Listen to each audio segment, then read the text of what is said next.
5 राज्यों में करारी हार का सामना करने के बाद कांग्रेस में घमासान थमने का नाम नहीं ले रहा है। भूपेंद्र हुड्डा ने राहुल गांधी से मुलाकात करके अपना पक्ष रखा है। तो वहीं ये भी खबरें सामने आ रही हैं कि आज ही गुलाम नबी आजाद की मुलाकात सोनिया गांधी से हो सकती है। यानी कल G23 के नेताओं की बैठक होती, जिसमें तमाम दिग्गज नेता कांग्रेस आलाकमान के सामने सवालों की झड़ी लगाते हैं। तो आज इसी मसले पर भूपेंद्र हुड्डा की मुलाकात राहुल गांधी से होती है और G23 के तमाम घटनाक्रम को लेकर सोनिया गांधी से गुलाम नबी आजाद की मुलाकात तो हो सकती है। अब G23 की तो नाराजगी ही खैर इसी वजह से हुई थी कि आला कमान जो है तमाम चिट्ठियां लिखने के बावजूद जो है वो सुन नहीं रहा। एक प्रॉपर अध्यक्ष होना चाहिए, एक फुल टाइम अध्यक्ष होना चाहिए तमाम जो राज्य हैं, ताकि वो ठीक से काम कर पाएं। तो यही तो मांग थी जिस कारण से। तो अब क्या G23 अपने तरीके की मांग जो है वो मिल करके सोनिया गांधी को बताएगा, जैसे गुलाम नबी आजाद ने कल ये मीटिंग जिनके घर पर हुई थी वो मिलेंगे। वहीं दीपेंद्र हुड्डा की खबर ये आ रही है कि भूपेंद्र हुड्डा ने मुलाकात की है। दीपेंद्र हुड्डा को कांग्रेस का अध्यक्ष, हरियाणा कांग्रेस का अध्यक्ष बनाया जा सकता है। तो क्या अब ये मंथन हो रहा है कि युवा चेहरों को अब आगे लाया जाए?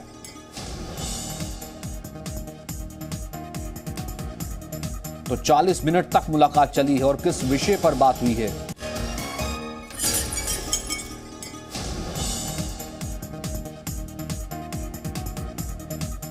तो ये देखिए, भूपेंद्र हुड्डा मिल के जाते हुए राहुल गांधी के घर से निकले हैं। लगभग 40 से 45 मिनट की मुलाकात हुई है और इस मुलाकात में माना यह जा रहा है कि कहीं ना कहीं एक फार्मूला निकला है कि कैसे उनको G23 से अलग किया जाए। चूंकि वो चाहते हैं कि उनके बेटे को अध्यक्ष बनाया जाए हरियाणा का, और इस आधार पे ये मीटिंग हुई है। चूंकि वो G23 के सदस्य और लगातार उनकी मीटिंगों में रहते रहे हैं, तो वो चाहते थे कि हरियाणा में उनके जो अध्यक्ष की कमान है उनके बेटे को दी जाए। तो ये माना जा रहा है कि इस मीटिंग के बाद उनके लिए अच्छी खबर हो सकती है होली से पहले। कैमरामैन कुलदीप के साथ रवि त्रिपाठी, जी मीडिया, दिल्ली। तो कांग्रेस में बड़ी हलचल चल रही है। कल दोपहर को सोनिया गांधी पंजाब के कांग्रेस सांसदों से मुलाकात करने वाली हैं। वहीं कल रात को गुलाम नबी आजाद के घर G23 की बैठक होती है। बाकायदा ये बैठक होती है। G23 उन नेताओं को कहा जाता है जो कि फिलहाल पार्टी की आइडियोलॉजी से, पार्टी की लगातार घटती लोकप्रियता से और लगातार तमाम राज्यों में होती हार से खफा हैं। पार्टी की मैनेजमेंट से खफा है, या फिर यूं कहें कि परिवार की कैप्टनिंग से खफा है। लेकिन लगातार ये कहते रहे कि कांग्रेस पार्टी प्रोफेशनल तरीके से चलनी चाहिए। तो कुछ ही देर में सोनिया गांधी गुलाम नबी आजाद की मुलाकात संभव है। तो अब इस मुलाकात से क्या खुलासा निकल करके सामने आता है? क्या जो रिकमेंडेशन G23 की तरफ से कही गई है कि हमें एक सशक्त विपक्ष बन करके उभरना है, बीजेपी के सामने बड़ी ताकत जो है कांग्रेस को बनाना है, क्या उन्हीं चीजों को कन्वे किया जाएगा और अपनी मांगों को सोनिया गांधी के सामने रखेंगे?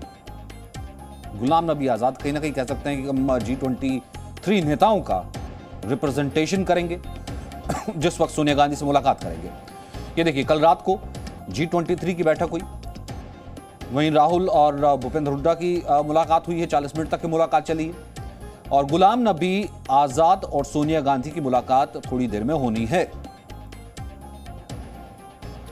रवि, ये मंथन क्या कहता है? पहले तो दो तरीके से पैरेलल चीजें चल रही थी। G23 नाराज की, उसकी बातें नहीं मानी जा रही है, प्रोफेशनल तरीके से कांग्रेस नहीं चल रही है, परिवार का कब्जा है। दूसरी तरफ वो लोग जो आवाज उठा रहे थे उन आवाज को दरकिनार किया जाता था, यानी कि वो जो कोटरी थी। अब क्या माना जाए कि सुलह हो रही है? ये क्या मंथन है? बिल्कुल बिल्कुल सही शब्द का आपने इस्तेमाल किया कि ये सुलह की कोशिश हो रही है। सुलह होगी या नहीं होगी इसकी बात गारंटी नहीं है, लेकिन सुलह की कोशिश जरूर हो रही है। क्योंकि आपको बताऊं कि सबसे पहले G23 के नेताओं ने सवाल उठाया 5 राज्यों में हार के बाद की बैठक होनी चाहिए, मंथन होना चाहिए। तो CWC की बैठक बुलाई गई।